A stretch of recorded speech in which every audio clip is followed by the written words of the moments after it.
Hello everyone, मेरा नाम प्रतिभा बिश्नोई है और एग्रीकल्चर विज़न के यूट्यूब चैनल पे मैं आप सभी लोगों का हार्दिक स्वागत करती हूँ। तो आज का जो हमारा सेशन होगा उसमें हम करेंगे 30 क्वेश्चंस का सेट, ठीक है, जो कि वेरियस एग्जाम्स में पूछा जाता है। तो इससे पहले भी हमारी वीडियोस आ चुकी है। अगर आपने उन वीडियोस को नहीं देखा है तो उनका जो लिंक है वो डिस्क्रिप्शन में दिया हुआ है, आप उन्हें वहाँ से देख सकते हैं। तो चलिए शुरू करते हैं हम हमारे फर्स्ट क्वेश्चन के साथ। तो हमारा फर्स्ट क्वेश्चन है, non traditional areas of rice cultivation include. तो हमें बताना है कि कौन से, मतलब कि राइस कल्टीवेशन के कौन से ऐसे नॉन ट्रेडिशनल एरियाज कौन कौन से हैं। इसके जो ऑप्शन है, फर्स्ट ऑप्शन है Punjab and Haryana, second option है UP and Bihar, third option है वेस्ट बंगाल एंड उड़ीसा और फोर्थ ऑप्शन है तमिलनाडु एंड आंध्र प्रदेश। तो जो non traditional areas of rice cultivation include करते हैं वो करते हैं पंजाब एंड हरियाणा को। अब हम मूव करते हैं हमारे सेकंड क्वेश्चन के ऊपर और वो है, विच of the following variety is a dwarf mutant. तो हमें बताना है कि कौन सी वेराइटी ड्वार्फ म्यूटेंट है गिवन ऑप्शंस में से। और ऑप्शन है, फर्स्ट ऑप्शन है IR8, सेकंड ऑप्शन है जया, थर्ड ऑप्शन है पूसा 221 और फोर्थ ऑप्शन है जगन्नाथ। तो जो ड्वार्फ म्यूटेंट वेराइटी है वो है जगन्नाथ। अब हम चलते हैं 3 नंबर क्वेश्चन पे और वो है, सिल्वरी शूट और onion leaf symptom of rice tiller is caused by. ठीक है, तो जो सिल्वरी शूट डिजीज़ है राइस टिलर्स की, वो किसके द्वारा होती है। इसके ऑप्शन है, फर्स्ट ऑप्शन है राइस हिस्पा, सेकंड ऑप्शन है गोल मिर्च, थर्ड ऑप्शन है लीफ रोलर और फोर्थ ऑप्शन है गंदी बग। तो जो इसका राइट आंसर होगा वो होगा गोल मिर्च। ठीक है, तो जो सिल्वरी शूट और ओनियन लीफ सिम्टम होते हैं वो राइस टिलर्स में वो गोल मिर्च के कारण होते हैं। अब हम चलते हैं 4 नंबर क्वेश्चन पे और वो है, Indian dwarf wheat belongs to.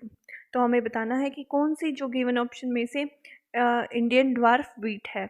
इसके ऑप्शन है, फर्स्ट ऑप्शन है ट्रिटिकम डाइकोकम, सेकेंड ऑप्शन है ट्रिटिकम एस्टिवम, थर्ड ऑप्शन है ट्रिटिकम स्फेरोकोकम और फोर्थ ऑप्शन है ट्रिटिकम स्पेल्टा।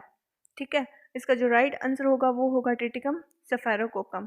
तो जो इंडियन ड्वार्फ व्हीट है वो बिलोंग करती है ट्रिटिकम सफेरोकोकम से।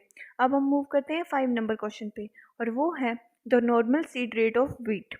तो हमें बताना है कि गेहूं की जो सामान्यतः बीज दर है वो कितनी होती है प्रति हेक्टेयर। इसके ऑप्शन है 50 kg per hectare, second option है 75 kg per hectare, third option है 100 kg पर हेक्टेयर और फोर्थ ऑप्शन है 125 kg पर हेक्टेयर। तो जो इसका राइट आंसर होगा वो होगा 100 kg पर हेक्टेयर। अब हम चलते हैं 6 नंबर क्वेश्चन पे और वो है, akiochi disease in rice is due to the toxicity caused by. तो हमें बताना है कि जो राइस की क्रॉप है उसमें अकोची डिजीज किसकी टॉक्सिसिटी की वजह से होती है। तो जो इसके ऑप्शन है, फर्स्ट ऑप्शन है जिंक, सेकंड ऑप्शन है आयरन, थर्ड ऑप्शन है फास्फोरस और फोर्थ ऑप्शन है हाइड्रोजन सल्फेट। तो जो इसका राइट आंसर होगा वो होगा हाइड्रोजन सल्फेट H2S।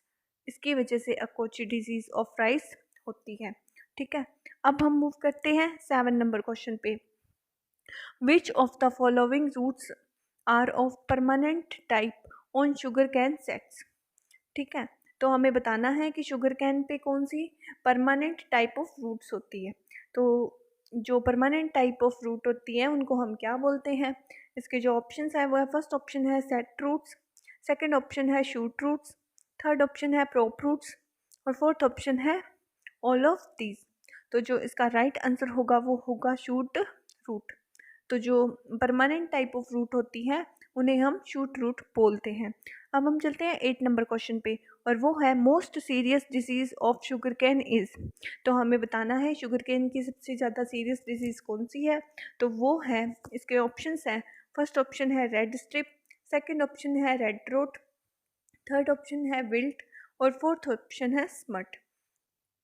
तो जो इसका राइट आंसर होगा वो होगा रेड रोट। इसमें जो गन्ना होता है वो अंदर से सड़ जाता है और उस पर रेड कलर का हो जाता है वो अंदर से। ठीक है, और उसमें से अजीब सी स्मेल आने लग जाती है। तो ये किसकी वजह से होता है, कोलेटोट्राइकम फोल्केटम। कोलेटोट्राइकम फोलकेटम, ठीक है, उसकी वजह से होता है, फंगस होती है ये एक। अब हम मूव करते हैं 9 नंबर क्वेश्चन पे। Atrazine used as an anti transparent, तो हमें किस टाइप के एंटी ट्रांसपेरेंट के रूप में हम एट्राजिन का यूज़ करते हैं? इसके ऑप्शन है reduce the growth of the crop, second option है does not reflect light from plant leaf surface, third option है affect the closure and opening of stomata, और फोर्थ ऑप्शन है forms thin layer on leaf surface. तो जो इसका right answer होगा वो होगा affect the closure and opening of stomata. तो जो एट्राजिन होता है वो क्या काम करता है? स्टोमेटा जो रंध्र होते हैं उनकी जो ओपनिंग है खुलने और बंद होने की प्रोसेस को इफेक्ट करता है। अब हम चलते हैं 10 नंबर क्वेश्चन पे, और वो है humic acid is a fraction of humus. तो मतलब ह्यूमिक एसिड है वो फ्रैक्शन है ह्यूमस का, तो हमें बताना है कि इसमें क्या होता है, विच इज़। तो इसके जो ऑप्शन है वो है, फर्स्ट ऑप्शन है soluble in alkali and acid, second option है soluble in alkali and insoluble in acid, third option है insoluble in alkali and soluble in, और फोर्थ ऑप्शन है insoluble in both in alkali and acid. तो जो इसका right answer होगा वो होगा soluble in alkali and insoluble in acid. तो जो ह्यूमिक एसिड होता है वो क्षारीय विलयन होता है, जो उसमें सोल्यूबल होता है, घुलनशील होता है, और जो एसिडिक होता है उसमें अघुलनशील होता है, ठीक है। ये एक ऑर्गेनिक सब्सटेंसेस होते हैं। अब हम चलते हैं 11 नंबर क्वेश्चन पे, और वो है how much quantity of true potato seed is required for 1 hectare planting. तो जो TPS है, पोटैटो के कितने सीड की हमें आवश्यकता, सत्य बीज के, मतलब पोटैटो के कितने सत्य बीज की आवश्यकता होती है 1 हेक्टेयर प्लांटिंग के लिए? इसके जो ऑप्शन है, फर्स्ट ऑप्शन है 100 ग्राम, सेकंड ऑप्शन है 200 ग्राम, थर्ड ऑप्शन है 300 ग्राम, और फोर्थ ऑप्शन है 400 ग्राम। तो जो इसका राइट आंसर होगा वो होगा 100 ग्राम। ट्रू पोटैटो सीड की जो अवधारणा है वो डॉक्टर S रामानुजन ने दी थी, रामानुजन ने, ठीक है, रामानुजन। अब हम चलते हैं 12 नंबर क्वेश्चन पे, which is generally used for correcting soil acidity. तो कौन से एलिमेंट को यूज़ करते हैं हम सोयल एसिडिटी को ट्रीट करने के लिए? इसके ऑप्शंस हैं, फर्स्ट ऑप्शन है जिप्सम, सेकंड ऑप्शन है लाइम, थर्ड ऑप्शन है आयरन पाइराइट्स, और फोर्थ ऑप्शन है बोथ A एंड B। तो जो इसका राइट आंसर होगा वो होगा लाइम। तो सोइल एसिडिटी को करेक्ट करने के लिए हम लाइम का यानी कि चूने का यूज़ करते हैं, ठीक है। अब हम चलते हैं 13 नंबर क्वेश्चन पे, और वो है botanical name of ragi is. तो हमें बताना है कि रागी का साइंटिफिक नेम क्या है। फर्स्ट ऑप्शन है इल्यूसाइन कैरेकेना, सेकंड ऑप्शन है एकाइनो क्लोआ फ्रूमेंटेसिया, थर्ड ऑप्शन है पैनम मिलिएकम, फोर्थ ऑप्शन है नन ऑफ दीज। तो जो रागी का बोटेनिकल नेम है वो है इल्यूसाइन कैना, ठीक है। अब हम चलते हैं 14 नंबर क्वेश्चन पे, और वो है the type of germination in mung bean is known as. तो हमें बताना है कि मूंगबीन में जो जर्मिनेशन होता है, अंकुरण होता है, उसे हम किस नाम से जानते हैं। तो इसके ऑप्शन है, फर्स्ट ऑप्शन है एपिजियल, सेकेंड ऑप्शन है हाइपोजियल, थर्ड ऑप्शन है हाइपोएपिजियल, और फोर्थ ऑप्शन है एपी हाइपोजियल। तो जो इसका राइट आंसर होगा वो होगा एपिजियल, ठीक है। एपिजियल में क्या होता है, जो बीज का अंकुरण होता है वो जमीन के ऊपर होता है, ठीक है। अब हम चलते हैं 15 नंबर क्वेश्चन पे, relationship between water and fertiliser as production factor in crop. तो जो वाटर फर्टिलाइज़र होते हैं वो क्रॉप में प्रोडक्शन फैक्टर होता है, तो हमें बताना है कि इनका जो रिलेशनशिप है वो कैसा है। तो इसके ऑप्शन है, फर्स्ट ऑप्शन है एडिटिव, सेकंड ऑप्शन है सिनर्जेटिक, थर्ड ऑप्शन है एंटागोनिस्टिक, और फोर्थ ऑप्शन है नन ऑफ दीज। तो जो इसका राइट आंसर होगा वो होगा सिनर्जेटिक। तो जो वाटर और फर्टिलाइज़र है उनका जो रिलेशनशिप है वो सिनर्जेटिक होता है और एक दूसरे के लिए बेनिफिशियल होते हैं, इनमें तालमेल बना रहता है। अब हम चलते हैं 16 नंबर क्वेश्चन पे, और वो है which one of the following nutrient is constituent of cell wall in the plant. तो हमें बताना है कि इनमें से कौन सा न्यूट्रिएंट है जो कि सेल वॉल का एक घटक है। इसके ऑप्शन है, फर्स्ट ऑप्शन है फॉस्फोरस, सेकेंड ऑप्शन है कैल्शियम, थर्ड ऑप्शन है सल्फर और फोर्थ ऑप्शन है पोटेशियम। ठीक है, तो इसका जो राइट आंसर होगा वो होगा कैल्शियम। जो कैल्शियम है वो सेल वॉल का मतलब कोशिका भित्ति का एक पार्ट है। अब हम मूव करते हैं 17 नंबर क्वेश्चन पे, और वो है which one of the following disease of pigeon pea is transmitted by eriophyid mite. तो हमें बताना है कि पिजन पी की कौन सी डिजीज है जिसका वेक्टर है वो एरियोफाइट माइट है। इसके जो ऑप्शन है वो है phytophthora stem rot, second option है cercospora leaf spot, third option है येलो मोज़ेक, फोर्थ ऑप्शन है स्टेरिलिटी मोज़ेक। तो जो इसका राइट आंसर होगा वो होगा स्टेरिलिटी मोज़ेक। तो जो एरियोफाइट माइट है वो sterility mosaic of pigeon P का एक वेक्टर है। ठीक है, अब हम चलते हैं 18 नंबर क्वेश्चन पे, which one of the following operation is associated with the process of nipping in gram. तो हमें बताना है कि जो ग्राम की निपिंग प्रोसेस होती है उसमें कौन कौन से कार्य सम्मिलित होते हैं। इसके जो ऑप्शन है, फर्स्ट ऑप्शन है treating the seed with rhizobium culture, second option है tying the branches to avoid lodging, third option है picking green leaves for vegetable purpose, और फोर्थ ऑप्शन है plucking the apical bud to promote branches.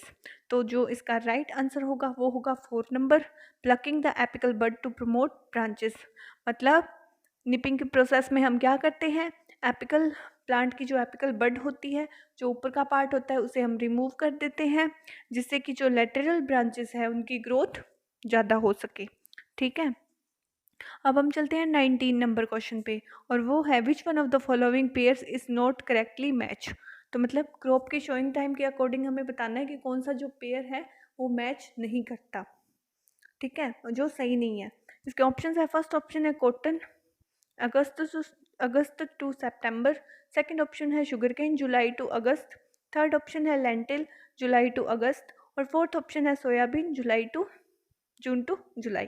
तो जो इसका right answer होगा वो होगा जुलाई टू अगस्त। तो जो लेंटिल है उसकी शोइंग जुलाई से अगस्त में हम नहीं करते हैं, और ये वाला पेयर गलत है। अब हम चलते हैं 20 नंबर क्वेश्चन पे, और वो है hybrid rice for commercial production was first evolved in. तो हमें बताना है कि कमर्शियल प्रोडक्शन के लिए हाइब्रिड राइस है वो सबसे पहले कहाँ पे बनाएगी। इसके ऑप्शन है, फर्स्ट ऑप्शन है इंडिया, सेकेंड ऑप्शन है चाइना, थर्ड ऑप्शन है जापान, और फोर्थ ऑप्शन है यूएसए। तो जो इसका राइट आंसर होगा वो होगा चाइना। ठीक है, अब हम मूव करते हैं 21 नंबर क्वेश्चन पे, which one of the following has organic form of sulphur. तो हमें बताना है कि सल्फर की ऑर्गेनिक फॉर्म कौन सी है। ऑप्शन है, फर्स्ट ऑप्शन है प्यूरिन, सेकेंड ऑप्शन है सिस्टेनिन, थर्ड ऑप्शन है आरएनए, फोर्थ ऑप्शन है फाइटिन। तो जो इसका राइट आंसर होगा वो होगा सिस्टेनिन। तो जो सिस्टेनिन है वो सल्फर की ऑर्गेनिक फॉर्म है। अब चलते हैं 22 नंबर क्वेश्चन पे, और वो है एप्लीकेशन ऑफ पोटाश इंक्रीज। तो हमें बताना है कि जो पोटाश की एप्लीकेशन है वो इंक्रीज क्या करती है प्लांट में। फर्स्ट ऑप्शन है disease resistance in plant, second option है resistance for water lodging, third option है फ्रोस्ट रेजिस्टेंट इन प्लांट, और थर्ड ऑप्शन है फ्रोस्ट रेसिस्टेंट इन प्लांट, और फोर्थ ऑप्शन है नन ऑफ दिस। तो जो इसका राइट आंसर होगा वो होगा डिजीज रेसिस्टेंट इन प्लांट। तो जो प्लांट है उनमें जो व्याधि है उनके प्रति प्रतिरोधक क्षमता पैदा करता है पोटाश। ठीक है, अब हम चलते हैं 23 नंबर क्वेश्चन पे, और वो है a short duration crop in between two main seasonal crop is termed as. तो मतलब दो मेन सीजनल क्रॉप के बीच में जब हम एक शॉर्ट टर्म की क्रॉप लेते हैं, छोटी अवधि की क्रॉप लेते हैं, तो उसे हम किस नाम से जानते हैं। इसके ऑप्शन है, फर्स्ट ऑप्शन है कैश क्रॉप, सेकेंड ऑप्शन है इंटर क्रॉप, थर्ड ऑप्शन है कंपेनियन क्रॉप, और फोर्थ ऑप्शन है कैच क्रॉप। तो जो इसका राइट आंसर होगा वो होगा कैच क्रॉप। अब हम चलते हैं 24 नंबर क्वेश्चन पे, the ginning percentage in cotton can be worked out by the formula. तो हमें बताना है कि कॉटन में हम गिनिंग परसेंटेज कैसे ज्ञात कर सकते हैं। तो इसके जो ऑप्शंस है उसमें कुछ फॉर्मूलाज गिवन है। तो इनमें से जो राइट आंसर होगा वो होगा 2 नंबर, मतलब वेट ऑफ लिंट इसे हम डिवाइड करेंगे वेट ऑफ सीड कॉटन से और इसे गुणा करेंगे 100 से, तो उसके बाद हमें क्या मिल जाएगा, गिनिंग परसेंटेज। अब हम चलते हैं 25 नंबर क्वेश्चन पे। The carbohydrate produced in leaves can be translocated to different growing parts of plant in the absence of. तो हमें बताना है, तो इसके जो ऑप्शंस हैं वो है, फर्स्ट ऑप्शन है मैग्नीज, सेकंड ऑप्शन है बोरोन, थर्ड ऑप्शन है जिंक और फोर्थ ऑप्शन है आयरन। तो जो इसका राइट आंसर होगा वो होगा बोरोन। अब हम चलते हैं 26 नंबर क्वेश्चन पे, और वो है which cation has higher aggregation capacity in soil. तो हमें बताना है कि कौन से जो कैटाइन है उस जिसकी सबसे ज़्यादा एग्रीगेशन कैपेसिटी होती है सॉइल के अंदर। इसके ऑप्शंस है, फर्स्ट ऑप्शन है एल्यूमिनियम +3 ये इनकी पावर होती है, और सेकंड ऑप्शन है Ca+2, थर्ड ऑप्शन है Mg+2 और फोर्थ ऑप्शन है पोटाश प्लस। तो जो इसका राइट आंसर होगा वो होगा Al+3। इसे हम ऐसे लिखते हैं, ठीक है, ये इनकी पावर होती है, +1 +2 +3, ठीक है। तो जो सबसे ज़्यादा एल्यूमिनियम होता है उसकी एग्रीगेशन कैपेसिटी होती है, ठीक है। अब हम मूव करते हैं 27 नंबर क्वेश्चन पे। Which one of the following causes pungency of mustard oil. तो मस्टर्ड ऑयल में पगंसी का क्या कारण होता है। इसके ऑप्शन है, फर्स्ट ऑप्शन है फिनोल्स, सेकंड ऑप्शन है एमिनो एसिड, थर्ड ऑप्शन है ग्लूकोसिनोलेट्स और फोर्थ ऑप्शन है एरोसिक एसिड। तो जो इसका राइट आंसर होगा वो होगा ग्लूकोसिनोलेट्स, ठीक है। अब हम चलते हैं 28 नंबर क्वेश्चन पे। All the grains legume have a high potato respirations. तो मतलब जो ग्रेन लेग्यूम होती है उनमें हाई रेस्पिरेशन क्यों होता है, ठीक है। इसके जो ऑप्शंस है वो किसकी वजह से होते हैं। तो इसके ऑप्शंस है, फर्स्ट ऑप्शन है C3 मैकेनिज्म, सेकंड ऑप्शन है मोर वेजिटेटिव ग्रोथ, थर्ड ऑप्शन है इंटरमिनेट, फोर्थ ऑप्शन है पोड पोजीशन। तो जो इसका राइट आंसर होगा वो होगा C3 मैकेनिज्म। C3 मैकेनिज्म क्या होता है, मतलब कि ऐसे प्लांट्स जो कि मतलब कि ऐसे प्लांट्स होते हैं जो कि कैल्विन साइकिल का यूज़ करते हैं CO2 के फिक्सेशन के लिए, मतलब कार्बन डाइऑक्साइड के फिक्सेशन के लिए, उन्हें हम C3 प्लांट बोलते हैं। और जो टोटल प्लांट्स होते हैं उनका 85% प्लांट्स होते हैं वो C3 प्लांट होते हैं, ठीक है। अब हम चलते हैं 29 नंबर क्वेश्चन पे। Soil structure concern with. तो सोयल स्ट्रक्चर किसे कहते हैं। इसके ऑप्शन है, फर्स्ट ऑप्शन है particle size distribution, second option है arrangement of soil particle, third option है एग्रीगेशन ऑफ सॉइल पार्टिकल और फोर्थ ऑप्शन है WHC। तो जो इसके जो राइट आंसर है वो है अरेंजमेंट ऑफ सॉइल पार्टिकल, मतलब अरेंजमेंट होता है जो सॉइल पार्टिकल्स का, उसे हम सॉइल स्ट्रक्चर बोलते हैं। अब हम मूव करते हैं हमारे लास्ट क्वेश्चन पे, और वो है which one of the following is not correctly match. मतलब फर्टिलाइज़र और उसकी जो एसिड इक्विवेलेंट है, हमें बताना है कौन सी मैच नहीं करती या फिर कौन सी गलत है। इसके ऑप्शन, फर्स्ट ऑप्शन है अमोनियम क्लोराइड 128, यूरिया 60, ASN 93 और थर्ड ऑप्शन है, फोर्थ ऑप्शन है अमोनियम सल्फेट 110। तो जो इसका राइट आंसर होगा वो होगा यूरिया का, जो कि करेक्टली मैच नहीं है। यूरिया की एसिड इक्विवेलेंट 60 नहीं होती है। इसी तरीके से हमारा आज का सेशन यहीं पे समाप्त होता है। अगर आप लोगों को किसी पर भी प्रकार का डाउट हो तो आप कमेंट सेक्शन में उसे पूछ सकते हैं, ठीक है। अगर आपको वीडियो अच्छी लगे तो इसे लाइक और शेयर ज़रूर कीजिएगा। Thank you so much.